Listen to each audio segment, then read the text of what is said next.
just like mommy, this is my first time up here. So I'm up here on my own will. Okay? So, this might be my first or last, depending on how well it goes.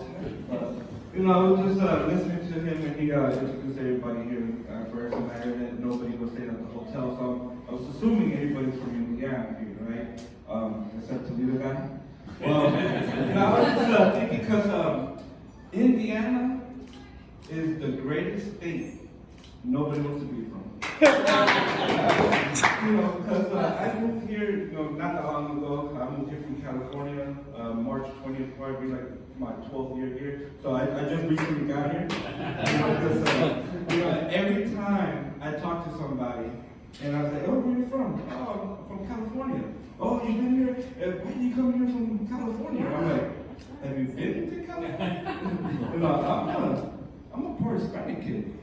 When you look at me, you don't see LA. You don't see San Diego or San Francisco. I live in a place called Bakersfield, Indiana, or Bakersfield, California, right? And anybody know what Bakersfield is? You know Bakersfield? Yeah. Oh yeah. So Bakersfield is like Indiana, except with grapes. Grape fields all around. So there's coming back and saying the reason why Indiana is the best state that I have lived in, and this is why. Every time, right, I go and I travel, right? I've been to New York, Florida, I've been to Texas. And I'm thinking like, oh yeah, I'm gonna go look at something new. Maybe I'll move out of Indiana.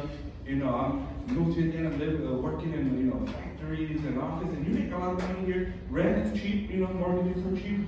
And then I realized when I went to Florida one time, I'm like, oh, this is nice. Look at all the beaches. They're right, California. This is so beautiful.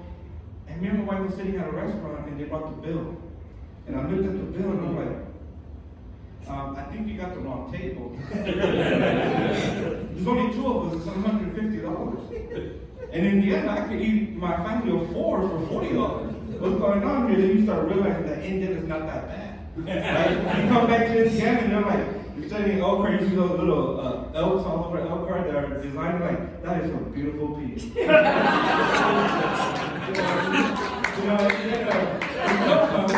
And then you realize you hate Indiana again, right? Indiana. This snow is crazy, the traffic is bad, and then you go to New York, right? So me and my wife, we go to New York a couple months ago, about October, and it was it felt like a long flight. It really wasn't, but to get from the airport to the hotel in Times Square takes about 45 minutes. It's only 3 miles, and when you're sitting in that car, you're like, man, if I was in Indiana, I would have traveled 45 miles in 20 minutes. Indiana, living here in Elkhart, everything is 20 minutes. Right? Now I work at a staffing place, and I look for people for jobs. So if you're looking for a job, come talk to me. But they'll tell me like, oh, how far is this place from the house? Oh, it's about 20 minutes. 20 minutes. Everything is 20 minutes in Indiana. Not in New York. Not in New York. I was in Times Square. Same thing happened, and I'm telling my wife, oh, this is beautiful. Times Square is so amazing. And then I didn't realize that the only reason why we were able to stay in Times Square is my sister works in a hotel, and I got a discount. I saw the prices of how it was regularly. I'm like, yeah, babe, we're gonna have to cash in our 401k to come back here. We went to breakfast in the morning, and I took a friend. He lives out in New York.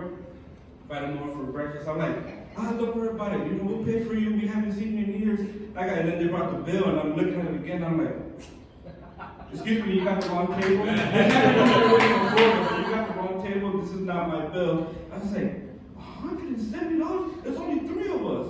And I'm thinking like, yeah, Indiana is great.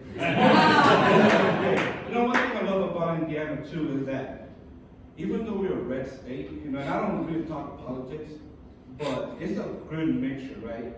Because you got a little bit of both. You got red, and then you got blue, right? Indiana came out a couple years ago saying that free gun permits for everybody, free gun license. Just fill out the application, send it in, you get a gun. And then you can go down to the food stamp office and get food stamp too. So you get to carry a gun and you get fed at the same time. I live in California. They'll feed you, but they don't let you carry a gun. Right? And then you gotta be careful too on how you pronounce people, right?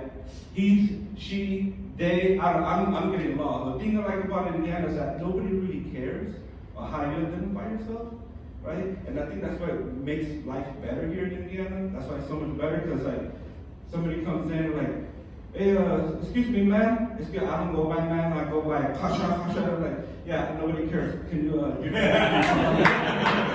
it's like, even when everything was going on, with the riots and everything, and, I have a family member that used to be police. He used to work for the police department here in well, not here, but in Elkhart.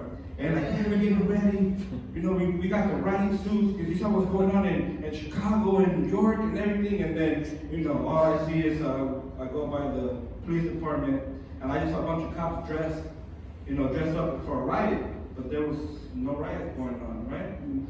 Looked like a medieval time of reenactment. Oh wow, and that's the beautiful part about Indiana. We care about people's problems, but not enough to change your lifestyle. And I say, Indiana is the best state to live in, but nobody wants to be from here. I'm a product of that. Every time somebody asks me where I'm from or I go somewhere, I'm like, oh, I'm from Indiana. And then, people start talking, oh, I'm from New York, or, I'm from Florida, or, and I'm like, no, wait a minute, I live in Indiana, but I was born in Massachusetts, right? But I'm Puerto Rican who lived in California. So I'm a Boston Rican Californian who just happens to live in Indiana.